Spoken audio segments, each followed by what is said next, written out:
আপনি সফলকাম কিভাবে হবেন, সফলতার চাবিকাঠি কি, কি গুণের আলোকে বা কোন কোন চারিত্রিক মাধুর্যতার আলোকে বলা যায় আপনি ইহকাল এবং পরকালে একজন সফল মানুষ। কোরআনের সূরাতুল আরাফের 157 নম্বর আয়াতের দিকে যদি আমরা একটু খেয়াল করি, সেখানে সফল মানুষ বা সফল কামদের কিছু চরিত্রের কথা বলা হয়েছে। আর এই চরিত্রগুলি একজন মানুষকে কেন্দ্র করেই আল্লাহ তাআলা ঘোষণা করেছেন। তিনি হলেন সর্বশ্রেষ্ঠ ও সর্বশেষ চূড়ান্ত নবী মুহাম্মদুর রাসূলুল্লাহ সাল্লাল্লাহু আলাইহি ওয়াসাল্লামের। নবীজি সাল্লাল্লাহু আলাইহি ওয়াসাল্লামের আদর্শের অনুসরণ, তার উপর ঈমান আনয়ন, তারকে সম্মান প্রদর্শন, তাকে সাহায্য সহযোগিতা করা এবং তার উপরে নাজিলকৃত মহাগ্রন্থ আল কোরআনের পরিপূর্ণ অনুকরণের মাধ্যমেই একজন মানুষ সফলকাম হতে পারে। রব্বে কারীম মহাগ্রন্থ আল কোরআনের সূরাতুল আরাফ, মহাগ্রন্থ আল কোরআনের 7ম চ্যাপ্টার 7 নম্বর সূরা, এই সূরা 157তম আয়াতে তিনি বললেন, আল্লাযীনা ইয়াত্তাবিউনার রাসূলান নাবিয়্যাল উম্মি। সফলকাম মানুষ কিভাবে হতে হবে তার গাইডলাইন আল্লাহ তাআলা কোরআনের মাধ্যমে দিচ্ছেন। সফলকাম হতে হলে একজন মানুষকে মডেল হিসেবে মানতে হবে, তার আদর্শকে ধারণ করতে হবে, পরিপূর্ণ অনুকরণ করতে হবে তাকে। তিনি হলেন নবী মুহাম্মদুর রাসূলুল্লাহ সাল্লাল্লাহু আলাইহি ওয়াসাল্লাম। রাসূলুল্লাহ সাল্লাল্লাহু আলাইহি ওয়াসাল্লামকে অনুকরণ শুধুমাত্র মসজিদের ভিতরে নয়, 5 ওয়াক্ত নামাজের তাকবীরে তাহরিমা থেকে সালাম ফিরানো পর্যন্ত এই সময়ের মধ্যে নয়, কিংবা মুয়াজ্জিন সাহেব শুধুমাত্র আজান দেওয়ার ক্ষেত্রে সেই ওয়ার্ডিংগুলি উচ্চারণ করার মধ্যেই নয়, ইমাম সাহেব শুধুমাত্র সালাতে সূরা ফাতিহা পড়বে কি পড়বে না, কেরাত মিলাবে কি মিলাবে না, রুকু কয়টা দিবে, সেজদা কয়টা দিবে, এর মধ্যে সীমাবদ্ধ থেকে শুধু আল্লাহ রাসূল অনুকরণ নয়। আপামর মুসলিম জনতা, মুসল্লিরা মসজিদে এসে শুধুমাত্র ইমামকে মসজিদে অনুসরণ করবে এমনটা নয়, বরং বিশ্বনবী সাল্লাল্লাহু আলাইহি ওয়াসাল্লামের জীবনের যত ক্ষেত্র ছিল, যত কাজ করেছেন, যত দর্শন তিনি রেখে গেছেন, যা কিছু বলেছেন, যা করেছেন, যা মানতে বলেছেন, সব কিছু অনুকরণ করাই কমপ্লিট আল্লাহ রসুলকে অনুসরণের শামিল হবে। নাহলে আংশিক মানা, আংশিক না মানা, এটা ইসলামে কোনো সুযোগ নাই। উদখুলু ফিস-সিলমি কাফা, ইসলামে পরিপূর্ণভাবে দাখিল হতে বলা হয়েছে। আর পরিপূর্ণভাবে তখনই দাখিল হতে পারবে যখন পরিপূর্ণভাবে বিশ্ব নবীকে অনুকরণ করা হবে। কেউ যদি আল্লাহ রসুল শুধু ধর্মীয় দিকগুলিকে মানে আর রাজনৈতিক, অর্থনৈতিক অন্যান্য দিকগুলিকে উপেক্ষা করে, অন্য কাউকে এই জায়গায় রিপ্লেস করে, আমি দায়িত্ব নিয়ে বলতে পারি সে আসলে প্রকৃত ঈমানদার না। যতই সফলতা চাক, কখনো কশ্চিনকালেও সে সফলকাম হতে পারবে না। আল্লাযীনা ইয়াত্তাবিউনার রাসূলান নাবিয়্যাল উম্মি, নবীজি সাল্লাল্লাহু আলাইহি ওয়াসাল্লামের অনুকরণ নামাজে যেমনি ভাবে আমরা করি, এদিক থেকে ওদিক আমরা করি না, রুকু একটার জায়গায় আমরা 2টা দেই না, সেজদা 2টার জায়গায় 1টা দেই না, আমরা নামাজে তাশাহুদে প্রথম বৈঠকে আল্লাহুম্মা সাল্লি আলা মুহাম্মদ পর্যন্ত বাড়তি পড়ে ফেললে আমরা সাহু সেজদা দেই। আমরা এটা বলি না কি হয়েছে, আল্লাহ রসুলের উপর দুরুদে তো পড়েছি আমরা নামাজের মধ্যে, দুরুদ পড়া কি খারাপ কিছু নাকি, এরপরে সাহু সেজদা দিতে হবে কেন, দুরুদ পড়া কি ভুল নাকি? হ্যাঁ, এটা তখন ভুল যখন আল্লাহ রসুল এখানে সাহু সেজদা দিতে বলেছেন, এটা করা যাবে না। ঠিক নামাজে আল্লাহ রসুলকে যেভাবে আমরা অনুকরণ করি, তেমনিভাবে নামাজের বাইরে পুরোটা সময়, পুরোটা জীবন, পুরো জিন্দেগি আল্লাহ রসুলের আদর্শ মোতাবেক হওয়া চাই। নবীজি সাল্লাল্লাহু আলাইহি ওয়াসাল্লামের বেশভূষা কেমন ছিল, তিনি কিভাবে চলাফেরা করতেন, কদম কিভাবে ফেলতেন, তিনি হাঁটার সময় কোন গতি মেনে হাঁটতেন, কোন দিকে খেয়াল করতেন, পা কদম কিভাবে রাখতেন, ইভেন তিনি শারীরিকভাবে কিভাবে তিনি নিজেকে পরিপাটি রাখতেন।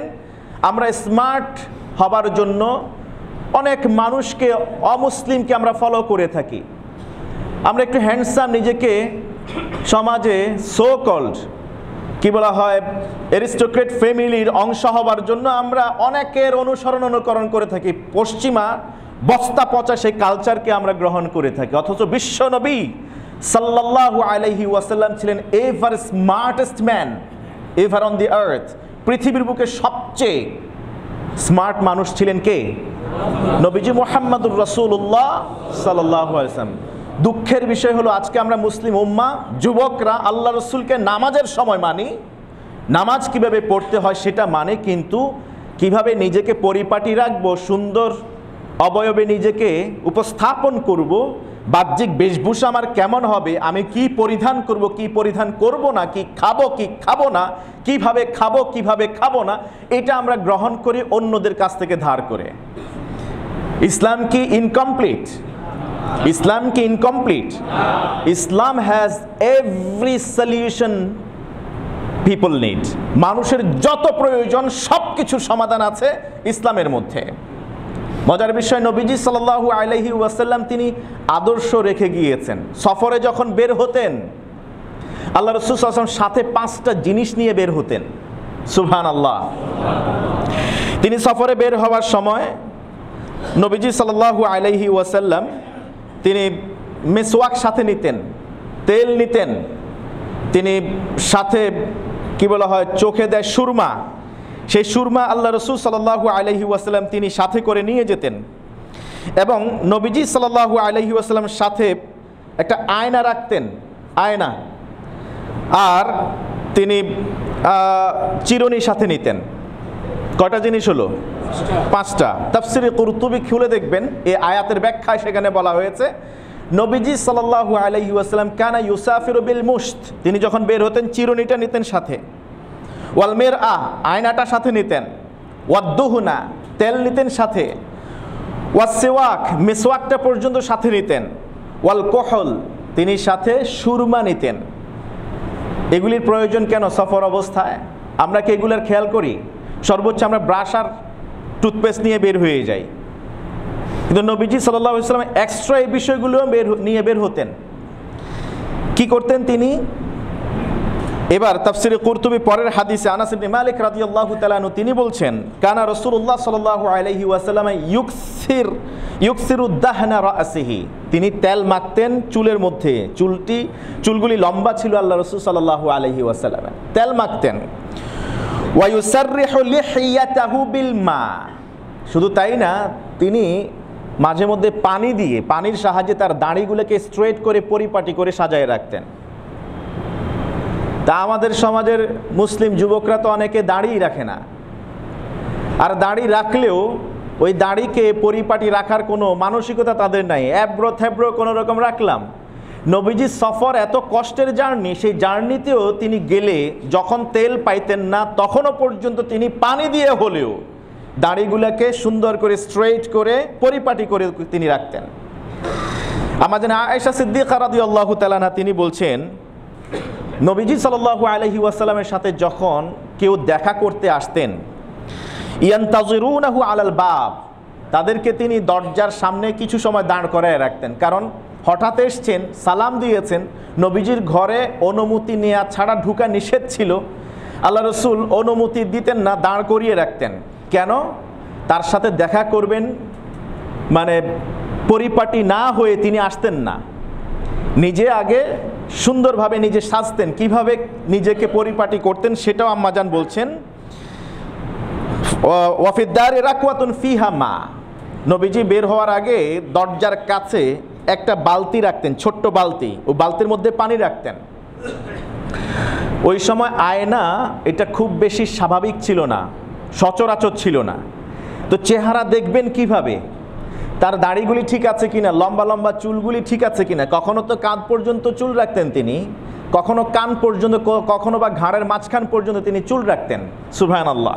এই তিনের চেয়ে খালি ছিল না কখনো, কোনো সময় এই তিন অবস্থা চেয়ে বাইরে ছিল না।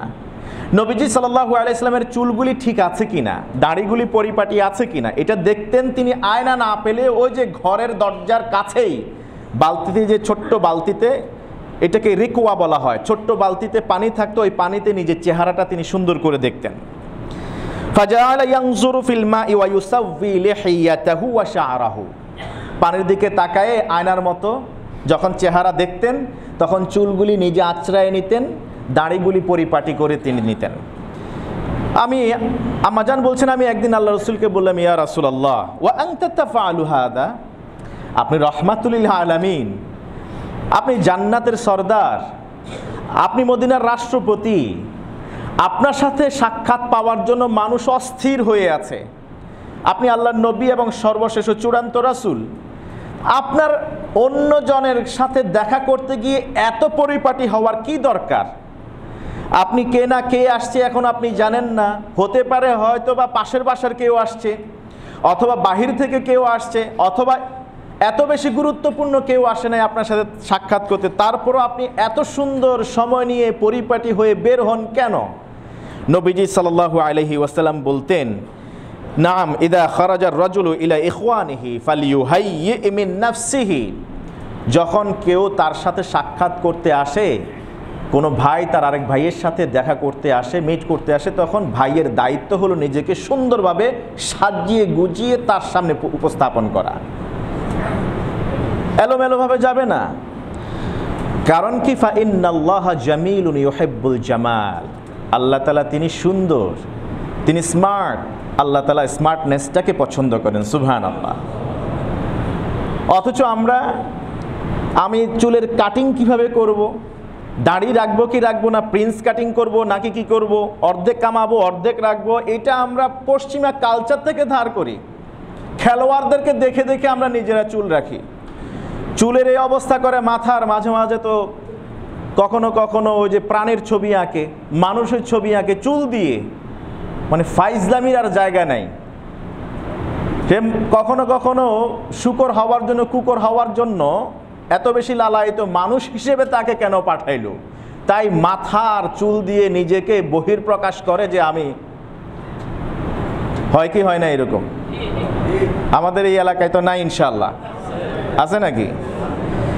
নবীজি সাল্লাল্লাহু আলাইহি ওয়াসাল্লাম আমার জীবনে প্রয়োজন এমন কোনো দিক, এমন কোনো বিষয় তিনি অনুল্লেখ বা আমাদেরকে শিখিয়ে যান নাই, এমন কিছু নাই।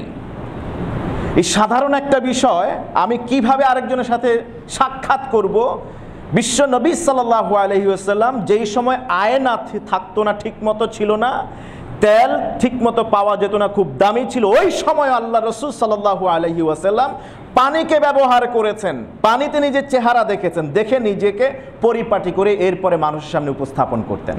কত স্মার্ট ছিলেন আমাদের নবী মুহাম্মদুর রাসূলুল্লাহ সাল্লাল্লাহু আলাইহি ওয়াসাল্লাম। মজার বিষয় হলো, সেই নবীকে যারা অনুকরণ করে দাড়ি রাখেন, মাথার চুল রাখেন, কাপড় চোপড় পরিধান করেন, মাথায় টুপি পরিধান করেন, সেই নবীর অনুসারীদেরকে বলা হয় কাঠমোল্লা, ব্যাকডেটেড। আপনারা তো এটার সাথে পরিচিত নাকি? আপনি যদি প্রকৃত পক্ষে ইমানদার হতে চান, প্রকৃত আল্লাহওয়ালা হতে চান, এই পৃথিবীতে এবং পরকালে সত্যিকারের সফল কাম হতে চান, বিশ্ব নবীর পা থেকে মাথা পর্যন্ত আপাত মস্তক তাকে অনুসরণ করতে হবে, এছাড়া আপনি সফল কাম হতে পারবেন না। শুধুমাত্র ধর্মীয় দিক থেকে নয়, বাকি অন্যান্য যত চাওয়া, যত চাহিদা, যত প্রয়োজন আছে, সব প্রয়োজনের জন্য যেতে হবে কার কাছে? নবী মুহাম্মদুর রাসূলুল্লাহ সাল্লাল্লাহু আলাইহি ওয়াসাল্লামের কাছে। নবীজি সাল্লাল্লাহু আলাইহি ওয়াসাল্লামের কিছু চারিত্রিক বৈশিষ্ট্যের কথা আল্লাহ তাআলা এই আয়াতে তুলে ধরলেন। আল্লাযী ইয়াজিদুনাহু মাকতুবান ইনদাহুম ফিত তাওরাতি ওয়াল ইনজিল, যে নবীর অনুকরণ তোমরা করবে, তোমাদেরকে আমি বলছি করতে, সেই নবীকে তোমরা পাবে, তার বর্ণনা এসছে তাওরাতে এবং ইনজিলে। আল্লাহ রাসূল সাল্লাল্লাহু আলাইহি ওয়াসাল্লাম এই পৃথিবীতে আসেন নাই, তার আগেই তার বর্ণনা রূহের জগতে হয়েছে। আদম আলাইহিস সালাতু ওয়াস সালাম আল্লাহ তাআলার আদেশ অমান্য করেছেন, অমান্য করার পরে তওবা আল্লাহ তাআলার কাছ থেকে প্রাপ্ত হবার জন্য আল্লাহ তাআলা নবীজি সাল্লাল্লাহু আলাইহি ওয়াসাল্লামের নাম সহকারে সেই কালেমা শিখিয়ে দিলেন। ফাতালাক্কা আদামু মির রাব্বিহি কালিমাতিন ফাতাবা আলাইহি। আদম আলাইহিস সালাতু ওয়াস সালাম নবীজির কথা জানতেন, এরপরে আমরা পরবর্তীতে মূসা আলাইহিস সালাতু ওয়াস সালামের কথা জানি, তাওরাত গ্রন্থে তো সরাসরি কোরআনে যেমনিভাবে বিশ্ব নবীর গুণকীর্তন করা হয়েছে, প্রশংসা সূচক বাক্য তাকে কেন পাঠানো হয়েছে এই পৃথিবীতে যেমনিভাবে বর্ণনা করা হয়েছে, তাওরাতেও ঠিক তেমনিভাবে বর্ণনা করা হয়েছে। সহিহ বুখারীর হাদিস, হযরত আব্দুল ইবনে আমর ইবনে আস রাদিয়াল্লাহু তাআলা আনহু তিনি বলছেন যে আল্লাহ রাসূল সাল্লাল্লাহু আলাইহি ওয়াসাল্লামকে ঠিক তেমনিভাবে তাওরাতে প্রশংসা করা হয়েছে, নাম উল্লেখ করা হয়েছে, যেমনিভাবে কোরআনে তার প্রশংসা করা হয়েছে। ইয়া আইয়ুহান নাবিয়্যু ইন্না আরসালনাকা শাহিদান ওয়া মুবাশশিরান ওয়া নাযীরা, এই কথাগুলি কোরআনে যেমনিভাবে এসছে তাওরাতেও তেমনিভাবে এসছে। মূসা আলাইহিস সালাতু ওয়াস সালামের পরে ঈসা আলাইহিস সালাম আসলেন, ইনজিল কিতাব যার উপরে নাজিল হলো। ঈসা আলাইহিস সালাতু ওয়াস সালামের দুইটি এজেন্ডা দিয়ে আল্লাহ তাআলা তাকে পাঠিয়েছেন। ইন্নী রাসূলুল্লাহি ইলাইকুম, তিনি এসে বললেন, হে বনি ইসরাইল, আমি তোমাদের কাছে প্রেরিত রাসূল, আমার দায়িত্ব দুইটি। মুসাদ্দিকাল লিমা বাইনা ইয়াদাইয়া মিনাত তাওরাত, আমার আগে যে নবী গত হয়ে গেছে মূসা, তার উপর অবতীর্ণ যে তাওরাত, এই তাওরাতের মধ্যে যা কিছু আছে তাকে আমি সত্যায়ন করব। এই টার্গেটে আল্লাহ তাআলা আমাকে রাসূল রূপে তোমাদের কাছে পাঠিয়েছেন। আর ওয়া মুবাশশিরাম বিরাসূল, এমন একজন রসুলের শুভ সংবাদ দিতে আল্লাহ তাআলা এই পৃথিবীতে আমাকে পাঠিয়েছেন। ইয়াতি মিন বা'দি ইসমুহু আহমদ, আমার পরে সেই নবী আসবেন যার নাম হবে আহমদ। আল্লাহ তাআলা বলছেন এমন একজন নবীকে তোমরা অনুসরণ করবে সফল হতে হলে, যেই নবীর জীবন বৃত্তান্ত, জন্ম আলোচনা, যেই নবীর চরিত্রের ব্যাপারে এই পৃথিবীতে কেন আমি আল্লাহ তাআলা তাকে পাঠিয়েছি সেটা সব নবী তাদের মুখ দিয়ে আমি আল্লাহ তাআলা বলিয়েছি, তাদের ধর্মগ্রন্থগুলিতে আমি বলিয়েছি। সুবহানাল্লাহ। এটা এমন নয় হঠাৎ করে মাস্টার্স ক্লাসে আসার পর একটা সাবজেক্ট নতুন আমরা পেয়েছি, বরং ইতোপূর্বের ক্লাস 1 থেকে শুরু করে সব ক্লাসেই এই নবীর একটা চ্যাপ্টার ছিল। সুবহানাল্লাহ। অথচ আমরা আমাদের শিক্ষা কারিকুলাম থেকে এখন ইসলাম নামে সেই শিক্ষার ওই সিলেবাস কারিকুলামে বাদ দিয়ে দিয়েছি। মুআজ্জাজ হাদিরিন, আমি খুব সংক্ষেপে যাচ্ছি। সেই নবীর কাজ কি? ইয়ামুরুহুম বিল মারুফ ওয়া ইয়ানহাহুম আনিল মুনকার। যেই নবীকে তোমরা অনুকরণের মাধ্যমে সফলকাম হবে, সেই নবীর অন্যতম দায়িত্ব হলো ইয়ামুরুহুম বিল মারুফ ওয়া ইয়ানহাহুম আনিল মুনকার।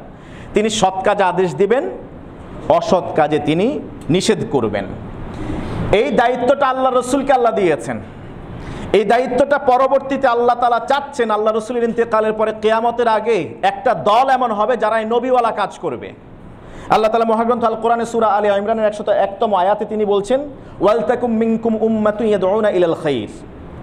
আল্লাহ চান, এটা আল্লাহর ইচ্ছা, আকাঙ্ক্ষা, আমার বান্দাদের মধ্য থেকে এমন একটা দল গড়ে উঠুক, এমন একটা জামাত হোক যারা ইয়াদউনা ইলাল খাইর, কল্যাণের দিকে মানুষকে আহ্বান করবে। কল্যাণের দিকে আহ্বান করার পার্ট দুইটা, ওয়ে দুইটা। একটা হলো ইয়ামুরুনা বিল মারুফ, সৎ কাজের আদেশ করবে, ওয়া ইয়ানহাউনা আনিল মুনকার, অসৎ কাজে বাধা দিবে। যারা দাঈ ইলাল্লাহ হবে তাদের ভূমিকা হবে দুইটা, শুধুমাত্র সৎ কাজের আদেশ, নামাজ পড়ো, রোজা রাখো, হজ করো, যাকাত দাও, দান খয়রাত করো, এটা না। পাশাপাশি সুদ খাওয়া যাবে না, ঘুষ খাওয়া যাবে না, ঘুষের লেনদেন করা যাবে না, জোচ্চুরি করা যাবে না, অন্যায়ভাবে মানুষের উপর জুলুম করা যাবে না, ক্ষমতা লোভী হওয়া যাবে না, এবং মানুষের সম্পদ মেরে দেওয়া যাবে না। এই অসৎ কাজেও বাধা দিবে। আমাদের সমাজে দাঈ ইলাল্লাহ আছে, মানুষকে আল্লাহর পথে আহ্বান করে আছে, কিন্তু দুইটা ভাগ হয়ে গেছে কেন যেন। কেউ শুধুমাত্র সৎ কাজের আদেশ করে, অসৎ কাজে বাধা জীবনেও দিতে তাকে দেখা যায় না। সব সময় সৎ কাজের জন্য, ভাই আসেন নামাজ পড়েন, ভাই রোজা রাখেন, ভাই হজ করেন, যখন হয়েছে ভাই যাকাত দেন না, আছে কিনা নাই? তো এই লোকের জীবনে কোনোদিন দেখবেন না সমাজে জুলুম হইতেছে, নির্যাতন হইতেছে, সমাজে অত্যাচার চলতেছে, কখনো সে ভয়েস রেইজ করে না, ওই পথে যায় না, এবং সবচেয়ে বড় সুদখোর ঘুষখোরের সাথে তার সম্পর্ক বেশি। আল্লাহ তাআলা বলছেন উলাইকা হুমুল মুফলিহুন। দাঈ ইলাল্লাহ যদি সফল কাম হতে চায়, দুইটা পার্ট, দুটারই সন্নিবেশন লাগবে, কম্বিনেশন লাগবে। একটা হলো সৎ কাজে আদেশ দিবে, অসৎ কাজে বাধা দিবে। রাসূল করিম সাল্লাল্লাহু আলাইহি ওয়াসাল্লাম সৎ কাজে আদেশ দিয়েছেন, অসৎ কাজে বাধা দেন নাই, যুদ্ধের ময়দানে যান নাই, দাঁত শহীদ করেন নাই, রক্তে রঞ্জিত হন নাই, জেলে যান নাই, দেশান্তরিত হন নাই, হয়েছেন কি হয় নাই? কিন্তু আমরা শুধুমাত্র নবুয়তের আগের পার্টটা মানছি, নবুয়তের পরে যে আল্লাহ রসুলের উপর স্টিম রোলার এসছে সেটা আমরা মানছি না। তাহলে সফল কাম জীবনেও হতে পারবেন না। আপনি যতই দিনের দাওয়াত দেন, আল্লাহ রসুল নবুয়ত পাওয়ার আগে মানুষকে সৎ কাজের বহু কথা বলছেন, হেল্পফুল ফুজুল সংগঠন গঠন করেছেন, দীর্ঘ 23 বছর এই সময় গুজারি গেছে, কিন্তু একজন মানুষকেও ভালো করতে পারেন নাই। তাৎক্ষণিক সাময়িকের জন্য ভালো হলেও এটা লং লাস্টিং হয় নাই, টেম্পোরারিলি হয়েছে। কিন্তু এরপরে নবুয়ত পাওয়ার পরে যখন মানুষকে কোরআনের আদলে সৎ কাজের আদেশ, অসৎ কাজে বাধা দেয়া শুরু করলেন কোরআনের আয়নায়, তখনই তার উপর অত্যাচার নির্যাতন নেমে আসলো। কাবার প্রান্তরে গিয়েছেন, নামাজ পড়তে দাঁড়িয়েছেন, নাড়ি ভুড়ি চাপিয়ে দেওয়া হলো। কাবার সেখানে দাঁড়িয়ে নামাজ পড়বেন, ইহুদে এসে গলা টান দিয়ে তার গলায় দাগ ফেলে দিয়েছে। আবু বকর সিদ্দিক রাদিয়াল্লাহু তাআলা আনহু তিনি বললেন, তুমি কি এমন একজন আতাকতুলু রাজুলান আন ইয়াকুলা রাব্বি আল্লাহ, এমন একজন মানুষকে হত্যা করতে চাও তার একমাত্র দোষ হলো সে নিজেকে আল্লাহর গোলাম বলে দাবি করে? এমন একজন মানুষকে তুমি বিনা কারণে হত্যা করতে চাও? সেই নবীকে কত নির্যাতন সইতে হয়েছে। তায়েফে গিয়েছেন, সবাই পাগল আর ছোট বালকদেরকে বলে দিয়েছে এই যে পাগল যাইতেছে একে ঢিল মারো, পাথর নিক্ষেপ করো। তো নবীজি সাল্লাল্লাহু আলাইহি ওয়াসাল্লাম তিনি কি জানতেন না তায়েফে গেলে কি হবে? তিনি কি জানতেন না যে ইসলামের প্রচার শুরু করলে, মানুষকে অসৎ পথে বাধা দিলে, কাবা ঘরের মূর্তির পূজা করতে বাধা দিলে ওই সময় রাষ্ট্রীয় যন্ত্র তার বিরুদ্ধে আসবে? এটা কি তিনি জানতেন না? জানতেন। জানাই দিতেন কে? এরপরে তো তিনি বসে থেকেছিলেন কি? না, থাকেন নাই। এই জন্য আল্লাহ রসুল যেমনিভাবে দিনের দাওয়াত দিয়েছেন, সৎ কাজে আদেশ দেওয়ার পাশাপাশি অসৎ কাজে বাধা দিয়েছেন, ঠিক তেমনিভাবে যারাই দিনের কাজ করবে, আমি বলছি দিনের কাজ কারা করবে? অ্যাজ এ হোল সবাই, নবীওয়ালা দায়িত্ব সবার উপরে। এখন আল্লাহ বলছেন, আশা ব্যক্ত করছেন, ওয়াল তাকুম মিনকুম উম্মাহ, একটা উম্মা অন্তত পক্ষে হওয়া চাই। এখন আপনি যদি বলেন এটা হুজুরদের কাজ, সৎ কাজে আদেশ দেয়া, অসৎ কাজে বাধা দেয়া, আপনি কি করে বুঝলেন গায়েবটা যে আল্লাহ শুধু হুজুরদের কাছ থেকে চাইতেছেন ওই দলের অন্তর্ভুক্ত হোক, আপনাকে চান না? আমি বুঝাতে পারিনি। একদল শুধু মনে করে যে না, আল্লাহর পথে আহ্বান করা, সৎ কথাগুলি বলা, অসৎ কাজে বাধা দেওয়া, এটা মসজিদের মিনার থেকে মিম্বর থেকে খালি হুজুরেই বলবে, আর কেউ আমরা বলবো না, আমরা আছি মোটামুটি ভালো আছি। মূলত তো এটা সবার উপরে দায়িত্ব। এরপরে আল্লাহ তাআলা সবাই যেহেতু এই জ্ঞানে জ্ঞানী হবে না, পারদর্শী হবে না, এই কাজে কি বলা হয় রেজাল্ট নিয়ে আসতে পারবে না, মূসার মতো তারা হয়তো সাহায্য চাইতে পারে, আল্লাহ তাআলার কাছে বলবেন যে হারুনকে আমার সাথে দেন, হু আফসাহু মিন্নি লিসানান, সে কথায় আমার চেয়ে ভালো পটু, সুবহানাল্লাহ। এখন মূসা নিজে চেয়ে নিয়েছেন নিজের ভাইকে দাওয়ার কাজে, তিনি মনে করলেন তার চেয়ে ফেরাউনের সাথে মুখোমুখি হয়ে স্পষ্ট ভাষায় কথা বলতে পারবে কে? তা আমি হেদায়েতুল্লাহ যত দিনের দাওয়াত দেই, যত কথা বলি, আমার বলার এক্সপ্রেশনের চেয়ে আমি দৃঢ়ভাবে বিশ্বাস করি আপনারা যারা সামনে বসে আছেন আমার চেয়ে অনেক ভালো যোগ্যতা রাখেন কথা বলার। এটা আমি বিশ্বাস করি, আপনারা বিশ্বাস করেন কিনা আমি জানি না। আমাদের এই মসজিদে অনেক অনেক অনেক এইরকম জ্ঞানী মানুষ আছেন যারা আন্তর্জাতিক সেমিনারে কথা রাখেন, বক্তব্য রাখেন, অথচ তারা এখানে ছোট হয়ে মাথা নুয়ে নিচের দিকে বসে থাকেন। তারা এই কথাগুলি শুনেন, আমাকে সহ্য করেন। তা এখন যদি মুসল্লিদের কাতারে বসে মনে মনে ভাবেন যে এই দায়িত্বটা সৎ কাজের আদেশ আর অসৎ কাজে বাধা দেওয়া শুধু খতিবের দায়িত্ব, হবে কি? আমার চেয়েও তো হতে পারে আমি 100 দিন বলবো আর আপনি একদিন বলবেন, সেটা সমান হতে পারে, ঠিক কিনা বলেন?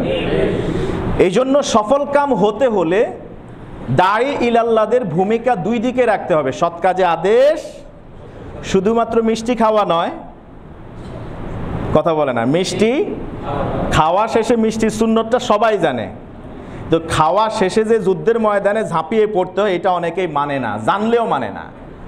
জানা দরকার এবং সেটা মানাও দরকার। যেই নবীর অনুসরণ অনুকরণের মধ্যে আমাদের সামগ্রিক সফলতা রয়েছে, সেই নবীর আরো চরিত্রের কথা আল্লাহ বললেন একই আয়াতে, ওয়া ইউহিল্লু লাহুমুত তাইয়্যিবাত ওয়া ইউহাররিমু আলাইহিমুল খাবাইস। নবীর আরো দুটি গুণ থাকবে, যেই নবী ইউহাল্লু লাহুমুত তাইয়্যিবাত, পবিত্র জিনিস তোমাদের জন্য হালাল করবেন, ওয়া ইউহাররিমু আলাইহিমুল খাবাইস, নিকৃষ্ট পচা নিন্দনীয় জিনিসগুলি তোমাদের জন্য হারাম ঘোষণা করবেন। হালাল হারাম করার ক্ষমতা নবীকে দিয়েছেন কে? আল্লাহ সুবহানাহু ওয়া তাআলা।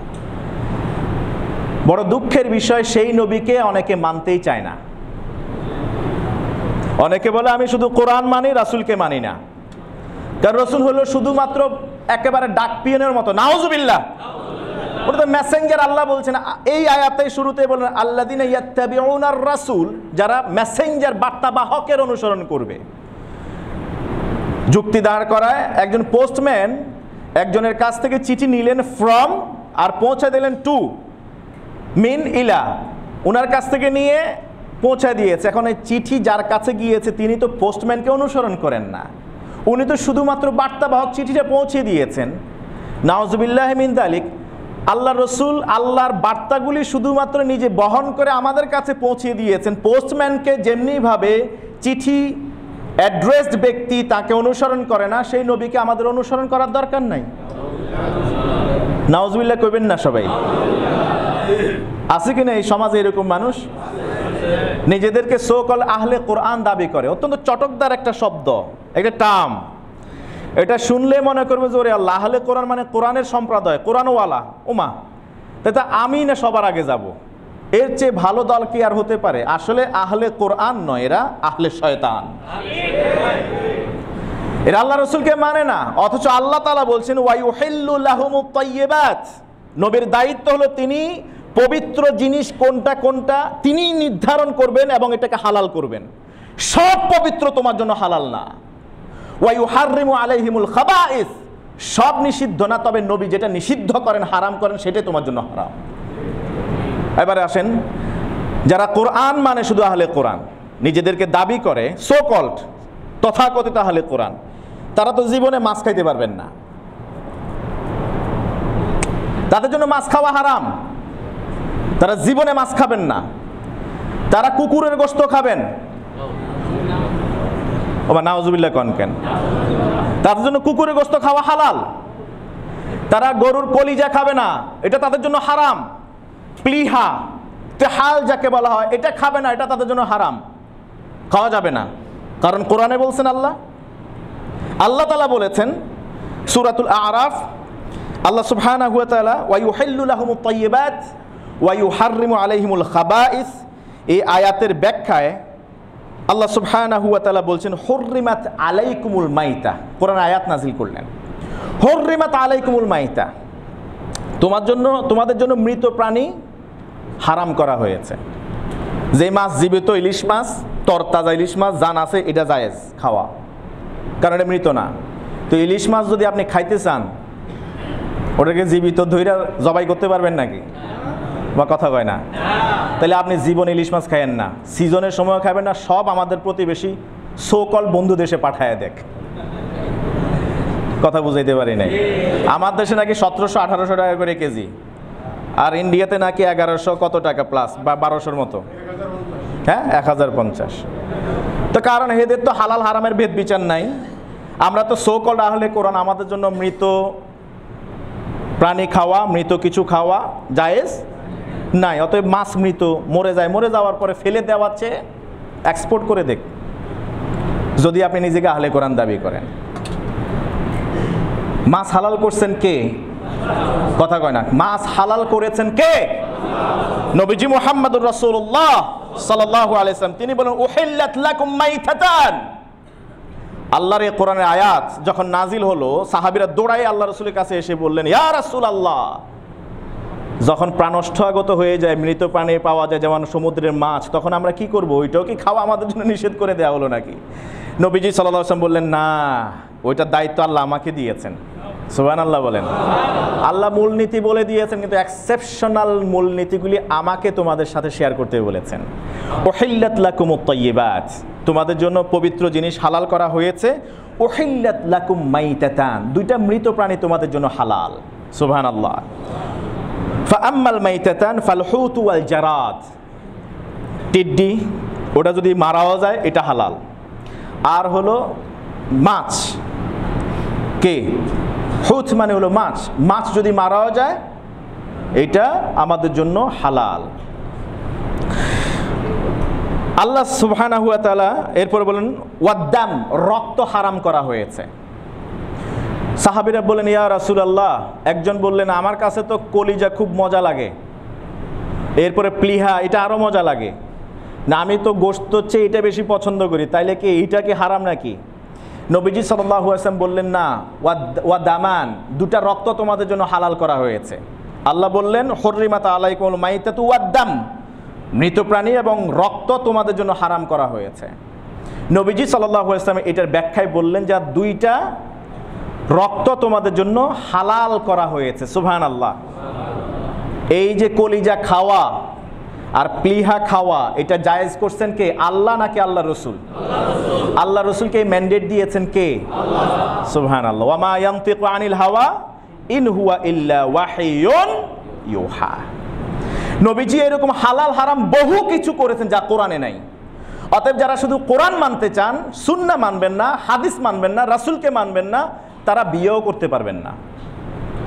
ওমা কথা কয় না, তারা বিয়েও করতে পারবেন না। কারণ কোরআনে কোথায় আছে বিয়ে ইজাব কবুল মেনে, শর্ত মেনে করতে হবে, মোহরানা নির্ধারণ করতে হবে, এরপরে সিস্টেম করে কাজী টাজি দিয়া এই সিস্টেমের মধ্যে করা লাগবে। কোথায় পেয়েছেন আপনি? জীবনে বিয়ে করবেন না, বিয়েতেই থেকে যাবেন। আল্লাহ আমাদেরকে বোঝার তৌফিক দান করুন। নবীজির চরিত্রের কথা বললেন, মজার বিষয়। ওয়ায়াদাউ আনহুম ইসরাহুম ওয়াল আগলাল আল্লাতী কানাত আলাইহিম। আল্লাহ তাআলা বলছেন এই নবীর আরেকটা দায়িত্ব আমি আল্লাহ তাআলা দিয়েছি তাকে। ইয়াদাউ আনহুম ইসরাহুম, আগের যুগের মানুষের উপরে যত বার্ডেন ছিল, বোঝা ছিল, ওই বোঝাগুলি মাথা থেকে সরায় দিবেন তিনি। সুবহানাল্লাহ বলেন। ওয়াল আগলাল, যে ধর্মান্ধতার যে বেড়ি তাদের মাথার মধ্যে পড়ে রেখেছে, জিঞ্জির পিঞ্জির, ওইটাকে তিনি অপসারণ করবেন। নবীজি সাল্লাল্লাহু আলাইহি ওয়াসাল্লামকে আরেকটা দায়িত্ব দিলেন। পূর্ববর্তী ধর্ম এবং ধর্মের মানুষের যে ধর্মান্ধতা আছে, ধর্মের ব্যাপারে বাড়াবাড়ি আছে, এবং তাদের উপরে যে বার্ডেন, সামাজিক কিছু, রাজনৈতিক অনেক কিছু তাদের ঘাড়ের উপরে চাপিয়ে দেওয়া হয়েছে, সব কিছু থেকে তিনি তার উম্মতকে নিষ্কৃতি দিবেন। সুবহানাল্লাহ। এই জন্য তিনি বলেন বাশশিরু ওয়ালা তুনাফফিরু, তুমি শুভ সংবাদ দাও, দুঃসংবাদ দিও না। ইয়াসসিরু ওয়ালা তুআসসিরু, মানুষকে সহজ কথা বলো, কঠিন কথা বলিও না। সুবহানাল্লাহ। সহজ পথ দেখায় দাও। বনি ইসরাইলের কিছু বার্ডেনের কথা আমরা বলি, যেগুলি তাদের ধর্মে প্রচলিত ছিল বনি ইসরাইলদের জন্য। যখন তারা পেশাব করতে বসতো বা দাঁড়িয়ে পেশাব করত, বনি ইসরাইল, ইহুদিরা অনেকে তো এখনো দাঁড়িয়ে কি করে? পেশাব করে কি করে না?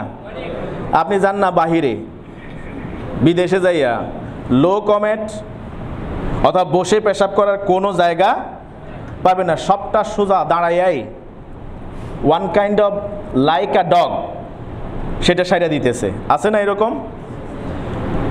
বনি ইসরাইলের ওদেরও তো ইবাদত ছিল, কিন্তু পেশাব করার সময় পেশাব যদি পোশাকে পড়তো, ওই পোশাক আর পরিষ্কার করা যাইতো না। সারাদিন যদি পুরা সমুদ্রের পানি দিয়ে ধোয়া হইতো, ওইটা পবিত্র হইতো, ওইটা তারা বানিয়ে নিয়েছিল। যেটা করা লাগতো, যেই জায়গায় পেশাব পড়েছে ওইটাকে কেঁচি দিয়ে কেটে ফেলা হতো। এই হাদিস কোথায় পেয়েছেন? ইমাম আহমদ তার মুসনাদ আহমদে নকল করেছেন। মুস্তাদরাকে হাকিম এই হাদিস উদ্ধৃত হয়েছে। কারাদাহু বিল মিকরাদ, যখন পেশাব লাগতো তাদের কাপড়ে, কাপড়টা ওইখান দিয়ে কেটে ফেলাইতেন। আর আমাদের কি এটা আছে নাকি? আমাদের কি আছে? পেশাব লাগলে কাপড়ে কি করেন আপনি? হ্যাঁ, ধুইতে হয়। ইহুদিদের মহিলারা যখন মান্থলি মেনস্ট্রুয়েশনে থাকতেন, ঋতুবর্তী হইতেন, তখন এই নারীদেরকে একই ঘরে থাকতে দেয়া হতো না। স্বামীরা, বাবারা, ভাইয়েরা, ছেলেরা ওই ঋতুবর্তী নারীদের সাথে এক ঘরে থাকতো না, একসাথে খাইতেও বসতো না। এই জন্য নবীজি সাল্লাল্লাহু আলাইহি সাল্লামকে এসে প্রশ্ন করা হলো, ইয়াসআলুনাকা আনিল মাহিদ, নবী এই যে ঋতু বা মাসিক এই সম্পর্কে লোকেরা আপনাকে জিজ্ঞাসা করে বা করবে, এই ব্যাপারে আপনি ফতোয়া দেন কুল হুয়া আদা। এটা কষ্টের একটা বিষয়, কিন্তু বনি ইসরাইল কোনো নারী মাসিক ঋতুবর্তীকালীন সময় আসলে পিরিয়ডে থাকাকালীন তাদের পুরুষরা একসাথে এক ঘরে থাকতো না, ঘর থেকে বের করে দিত, আর তাদের সাথে একসাথে খাইতেও বসতো না। আবার পুত পবিত্র হলে, পিরিয়ড শেষ হলে, পুত পবিত্র হলে আবার আগের মতো তারা একসাথে থাকতো। এটা কি আমাদের ইসলামে আছে নাকি? ইভেন নবীজি সাল্লাল্লাহু আলাইহি ওয়াসাল্লাম মসজিদে নববীতে তাওয়াফরত অবস্থায়, সহিহ বুখারীর হাদিস, আম্মা জান আয়েশা সিদ্দিকা রাদিয়াল্লাহু তাআলা আনহা হুজরাখানায়, তিনি তখন মাসিক ঋতুবর্তীকালীন সময় পার করছেন। রাসূল করিম মসজিদে নববীতে তাওয়াফরত অবস্থায়, ইন দ্য মিন টাইম তিনি হুজরাখানার ভিতরে যান নাই, মসজিদে নববীতে পুরো বডিটা রেখে মাথাটা শুধু হুজরাখানার ভিতরে আম্মা জান আয়েশার কোলের মধ্যে রেখে দিলেন। ওই অবস্থায় নবীজি সাল্লাল্লাহু আলাইহি ওয়াসাল্লামের স্ত্রী আমাদের মা জননী আয়েশা ঋতুবর্তীকালীন সময় পার করছেন। সুবহানাল্লাহ কইবেন না? কত দারুণ চমৎকার, কত সহজ করে ইসলামকে আমাদের সামনে তুলে ধরেছেন।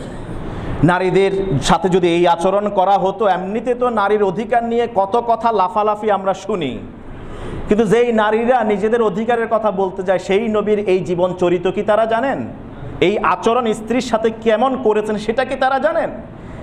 সেই নবী তো নারীর অধিকার এমনভাবে প্রতিষ্ঠা করেছেন, নারীকে এত বেশি ভালোবেসেছেন, এক পর্যায়ে তিনি বলেছেন হুব্বিবা ইলাইয়ান নিসা, নারীদেরকে আমার কাছে ভালোবাসার পাত্র করে আল্লাহ তাআলা তুলে ধরেছেন। সুবহানাল্লাহ। এই জন্যই তো আম্মা জান আয়েশা পাত্রে যেখানে মুখ লাগিয়ে খেতেন, আল্লাহ রাসূল ঠিক সেই জায়গায় রহমতের দুইটা ঠোঁট লাগিয়ে সেখান থেকে পানি নিতেন। আম্মা জান আয়েশা হাড্ডি চর্বিত চর্বণ করে তিনি খেতেন, এরপরে নবীজি সেখান থেকে বের করে নিয়ে এসে চর্বিত ওই হাড্ডিটাই, লালাযুক্ত হাড্ডিটা যেটার মধ্যে লালা লেগে আছে, আম্মা জান আয়েশা সেটা নিজে খেতেন। আজকে আমার নারীরা জানে না আল্লাহ রসুলের পারিবারিক জীবনটা কেমন ছিল। স্বামী স্ত্রীর সৌজন্যমূলক আচরণ করার পরে কয়জন স্বামী আছে এইরকম? কয়জন স্বামী? স্বামী স্ত্রীর সৌজন্যমূলক আচরণ অর্থাৎ একসাথে থাকার পরে বাথরুমে গিয়েছেন, নবীজি সাল্লাল্লাহু আলাইহি ওয়াসাল্লাম পানি নিয়েছেন, ওই সময় পানি অপ্রতুল ছিল, পানি এনে আম্মা জান আয়েশা সহ একসাথে ঢুকে একই বালতি থেকে দুইজনে গোসল করতেন, একজন আরেকজনকে গোসল করায় দিতেন। এই ভালোবাসার নজরানা আপনি কই পাবেন? দৃষ্টান্ত কে দিবে আপনাকে? কোন কালচার, কোন সংস্কৃতি আপনাকে দিবে? একমাত্র ইসলাম ছাড়া। সুবহানাল্লাহ। তওবা যখন করতো, কোনো পাপ করে ফেললে তাদের কোনো দিয়াত ছিল না বনি ইসরাইলের, অর্থাৎ মুক্তিপণ ছিল না। আমাদের মাঝে কি, যদি পরিবারকে ওই যে 1 লাখ 2 লাখ 5 লাখ দাবি অনুযায়ী দিয়ে দেয়, তাহলে ঠিক আছে মাফ করে দিলাম, মাফ হয়ে গেল। কিন্তু তাদের এটা সুযোগ নেই। কেউ কোনো অপরাধ করলে, কি অপরাধ করেছে সেটা দরজার সামনে লিখে রাখতো তার নাম সহকারে, এই অপরাধ করেছে, তার এই শাস্তি, এইটা যুগ যুগ ধরে তার বাড়ির সামনে লিখে রাখা হতো। এখন ধরেন, এটা একদিক থেকে ঠিক ছিল। ধরেন কেউ ব্যভিচার করছে কারোর সাথে, এই ধর্ষকের দরজার সামনে গিয়ে লিখে দিছে নাম অমুক, বাবা অমুক, ঠিকানা অমুক, এ অমুকের সাথে খারাপ আচরণ করছে, যুগ যুগ ধরে এটা থাকবে। এই দৃশ্য দেখার পরে জীবনে যারা সেঞ্চুরি করছে, একটার পরে দ্বিতীয়টা আর করতো নাকি? করতো না। যারা ধরেন ঘুষ খায়, এখন তো ঘুষ চাইলে দিতে হবে কি? ঘুষ চাইলে ঘুষি মারতে হবে। এখন মজার বিষয় হলো, এই নতুন বাংলাদেশে অনেক কাজ করা হয়েছে, আল্লাহর রহমতে এক জায়গা থেকেও ঘুষ চায় না। আপনাদের কাছে চাইছে কিনা আমি জানি না, আমি ব্যক্তিগতভাবে অনেক কাজ করিয়েছি, কেউ ঘুষ চায় না। যদি এইরকম এই যে গণ অভ্যুত্থান পূর্ববর্তী সময়ে যদি কেউ ঘুষ খেয়েছে অথবা দলিল লেখার সময় গিয়ে ঘুষ চাইছে, এরপরে যদি লিখে দিত তার একেবারে অফিসের সামনে গিয়ে অমুক এই কাজের জন্য এত টাকা ঘুষ চাইছে, এটা কেউ, রাষ্ট্রীয় ফরমান, এটা কেউ মুছতে পারবে না। এই লোক আজ জীবনে কি চাকরি করতো? এটা একদিক থেকে ভালো ছিল। কিন্তু আমাদের সমাজে যারা পাপ করে, এটা কি লিখা হয়? লিখে রাখা হয়? লিখে রাখা হয় না। তারা রোজা রাখতেন, রোজা রাখার সময় তারা 3টা জিনিস থেকে বিরত থাকতেন, আমরা থাকি 2টা। আমরা খাই না, পান করি না। তারা কথাও বলতে পারতেন না। বনি ইসরাইলে যখন রোজা রাখতেন, তখন তারা খাইতেন না, পান করতেন না, হারাম ছিল, আর কথা বলতে পারতেন না। আর বাঙালি তো এমন স্বভাব, আপনি 3 দিন না খাওয়াইয়া রাখেন, মাগার কথা বন্ধ রাখতে পারবেন? নামাজে আসতেছে কোত্থেকে? ওই যে সামনে পান সিগারেটের দোকানে এতক্ষণ বসে বসে চায়ের কাপে ঝড় তুলছে, এখন আজান হয়ে গেছে, আশেপাশে তাকায় দেখে একামত হয়ে গেছে। এখন যদি না যায় তো মানুষ তো খারাপ বলবে, নামাজ তো পড়া লাগবে। কোনো রকম দৌড়ায় মাঝবুকে যায়, আসার সময় বলতেছে জুতা খুলতে খুলতে, কথা কিন্তু শেষ হয় নাই, কথা বাকি আছে।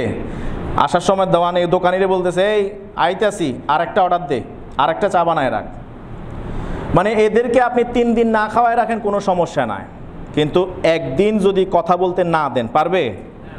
ওই যে শুনলাম নাকি একজন বাদশাহ এরকম ঘোষণা করছে যে পৃথিবীতে সবচেয়ে ঢাহা মিথ্যা কে কইতে পারে, কি সবচেয়ে বেশি যে মিথ্যা কথা বলতে পারে, বড় মিথ্যা এটা প্রমাণিত হবে, তাকে সবচেয়ে বড় পুরস্কার দেবে, সে ফার্স্ট প্রাইজ। তো এক একজনে এসে ডাহা মিথ্যা যা পারে সব কিছু এসে বলছে, কিন্তু একটাও মনোভূত হয় না। শেষমেশ একজন এসে বলছে যে 7 জন নারী এক রুমে বসা ছিল, কেউ কারো সাথে কথা বলে নাই, বলছে এটারে প্রথম পুরস্কার দাও। ওমা কথা কয় না, এটা দোষের কিছু না। আম্মাজানরা যখন আল্লাহ রসুল সফরে চলে যেতেন কিংবা সফর থেকে আসতেন, নবীজি তো সফর থেকে ফিরে আসলেও সবার জন্য হাদিয়া আনতেন, সুবহানাল্লাহ। তো হাদিয়া নিয়ে সবাই গর্ব করতেন, মনে করতেন সফর থেকে ফিরে এসে আল্লাহ রসুল শুধু তাকেই ভালোবাসেন, তার জন্যই হাদিয়া আনছেন, আর কারোর জন্য আনেন না। কারণ নবীজি যখনই হাদিয়া দিতেন হাতের মধ্যে ঢুকাই দিয়ে বলতেন, হাত বন্ধ করো, আর কেউ জানতে দিও না। একসাথে বসার পরে যখন গল্প আসলো, স্বামীরা আবার বলতেন, পাড়া প্রতিবেশী মেয়েরা দিতেন, আমাকে আমার জামাই এত ভরে দিছে, এইটা দিছে, ওইটা দিছে, অমুক জায়গায় নিছে, তোমারে কি করছে? তো আম্মাজানদের মধ্যে এটা ছিল, আম্মাজানরা এমনটাই করতেন। আল্লাহ রসুল ফিরে আসলে সবাই হাতে করে ওই যে হাদিয়া নিয়ে গেলেন, প্রত্যেকে অহংকার এবং গর্বের সাথে বলতেছেন, আমাকে রাসূলুল্লাহ সবচেয়ে বেশি ভালোবাসেন, আমাকে বেশি ভালো। সবাই একই দাবি করছেন, প্রমাণ কি? সবাই বলছে এই যে প্রমাণ। হাত যখন সামনে তাকায় বাইর করে দিল, সকলে খুললো, প্রত্যেকের হাতের মধ্যে 2টা করে খেজুর। সুবহানাল্লাহ কইবেন না? অথচ দিছেন কয়টা করে? কেউরে 1টা, কেউরে 3টা, কেউরে 2টা, এমন দিছেন। সবাইকে সমান দিয়েছেন এবং সমান কথা সবাইকে বলেছেন, কিন্তু সবাই ভেবেছেন যে তাকে বেশি ভালোবাসেন। এটা হলো নারীদের অবস্থা। আল্লাহ রসুল বললেন কাউকে জানাইও না, কিন্তু না জানায় কি আম্মাজানরা পারছেন নাকি? পারেন নাই। এই জন্য সে মনে হয় প্রথম প্রাইজ পাইছে। নারীরা এক জায়গায় বসবে কয়েক ঘন্টা আর কথা বলবে না, এটা অকল্পনীয়। ইভেন স্কুলে যদি ছুটি দেয়, বন্ধ ঘোষণা করে, তখন গার্জিয়ান নারীরা যারা, তারা আবার আন্দোলন করে। কিসের বন্ধ?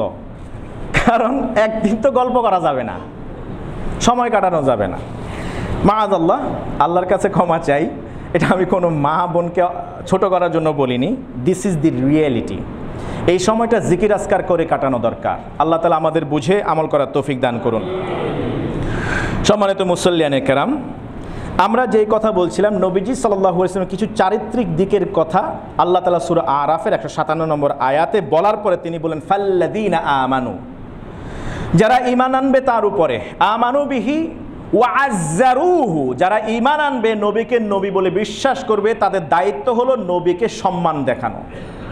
সুবহানাল্লাহ বলেন। নবীকে, নবীর সুন্নত দাড়ি ফেলে দিতে বলা হয়েছে, কটাক্ষ করেছে, আর আপনি চুপ করে বসে আছেন। আপনি কেমন নবীর উম্মত আমার বুঝে আসে না। ওমা বুঝেন নাই? নবীকে নিয়ে কটূক্তি করা হয় আর আপনার কোনো সমস্যা আপনি ফিল করেন না, আপনার কষ্ট লাগে না। আপনি কেমন ইমানদার বলেন তো দেখি? বাঘের মতো দেখিয়ে দিয়েছে আমাদের প্রতিবেশী দেশ ভারতের মুম্বাইতে। আলহামদুলিল্লাহ বলেন, তাকবীর দে, লিল্লাহি তাকবীর, লিল্লাহি তাকবীর। নবীর অপমান করেছে, এক ডাকে লক্ষ লক্ষ মুসলমান গিয়ে হাজির হয়ে গেছে। সুবহানাল্লাহ। পৃথিবীর ইতিহাসে ইন্ডিয়াতে এরকম ঘটনা দ্বিতীয়টি আর ঘটে নাই। আমার দেশে নবীকে নিয়ে ব্যঙ্গাত্মক কথা বলা হয়, বিদ্রুপাত্মক কথা বলা হয়, কবিতা লেখা হয়, রচনা করা হয়, ভিডিও ছেড়ে দেওয়া হয়, নবীকে অস্বীকার করে, অপমান করে বহু কিছু করা হয়। তা আমরা মুসলমানদের গায়ে কোনো আগুনে জ্বলে না। মনে রাখবেন, আল্লাহর রসুলকে কটূক্তি করা, খোঁচা মারা এটা আল্লাহ কখনো ক্ষমা করেন না। যে আল্লাহর রসুলকে বিন্দু মাত্র তার একটা সুন্নাহকে নিয়ে খোঁচা মেরে কথা বলে, তার ঈমান সাথে সাথে নষ্ট হয়ে যায়, জীবনের সব আমল বরবাদ হয়ে যায় এবং সে কাফের হয়ে যায়, তাকে হত্যা করা ওয়াজিব হয়ে যায়। নবীজি সাল্লাল্লাহু আলাইহি ওয়াসাল্লাম মক্কা বিজয়ের দিন সবাইকে সাধারণ ক্ষমা ঘোষণা করেছেন, 4 জনকে ছাড়া। 4 জনকে ক্ষমা, এবং আল্লাহ রাসূল সাল্লাল্লাহু আলাইহি ওয়াসাল্লাম বললেন ফাকতুলুহু, তাকে হত্যা করো, যদিও সে কাবা ঘরের আস্তিনের ভিতরে গিয়ে লুকায়।